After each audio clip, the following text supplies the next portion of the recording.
Hello, my darling. Happy Friday. Risa coming to you live for Real Talk about relationships. Today, we are talking about 3 mistakes that women make when they're trying to figure out if they should stay or go. These are 3 mistakes that keep us feeling stuck in confusion and frustration. We ready to find out what we can do instead? Mistake number 1. Most of us, we're very focused on trying to fix, change, control our partner.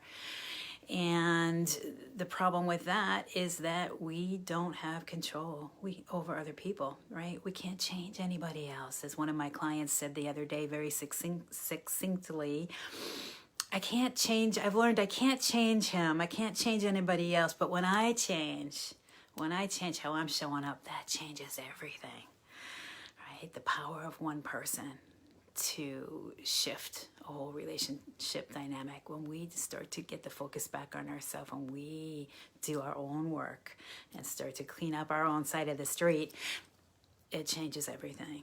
And so we have a lot of power, but it's not by focusing on our partner and trying to control the situation or fix it or change them or make them be different. It doesn't work, right? It creates frustration and resentment.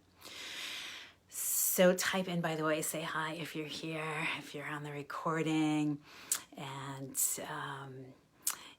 type in any questions, comments as we go along.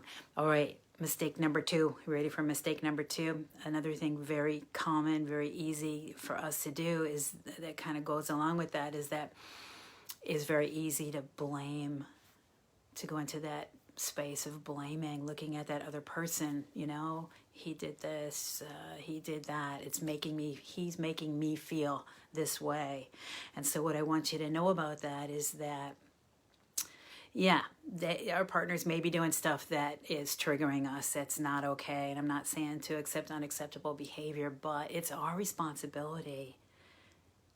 Nobody can make you feel anyway. That's us. We have to take responsibility. I'm in charge of how I feel. So if I am upset by something that someone else is doing, I need to first look within myself and see what is it in me that's getting so triggered. How do I want to choose how I want to show up and handle this situation, right? But as long as we're blaming someone else, we're giving our power away. So let's take back our power to choose. I was hurt by that. I was feeling angry about that. However, now what am I going to do about it, right? I'm going to get the tools and the support I need to learn how to process my own feelings, maybe up-level my communication skills so that I can address the situation constructively and take responsibility for myself and how I feel. All right, so as long as we're blaming, as long as we're pointing a finger at someone else, guess what? There's 4 of them pointing back at us. I like that old Native American proverb. So, so let's take back our power to accept responsibility for dealing with our own feelings and choosing how we want to show up and how we want to respond in this situation, right?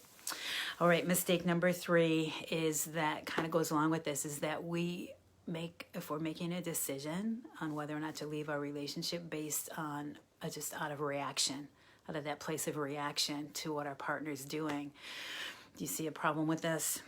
Because if they're showing up in a way that's making us angry, frustrated, whatever, and we say, okay, I'm done, I'm out of here, then what happens? They start to change. If they start to behave better, then we start to question, well, maybe it could work. We start to second guess ourselves.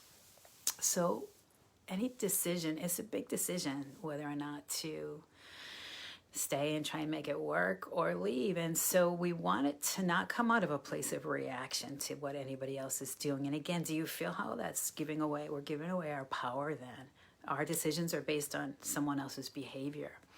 And so really, I was very clear about that when I left my marriage. I didn't want it to come out of a place of reaction because I could have very easily left a whole bunch of times if I allowed just the situation in the moment to dictate what my decision was going to be. But I wanted it to come from a very deep place of inner knowing.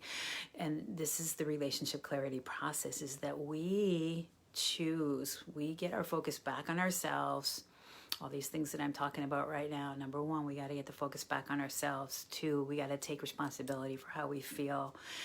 And then three, it's going to come from a place of knowing, hey, I showed up as me, as the best version of me, the most loving, kind version of me.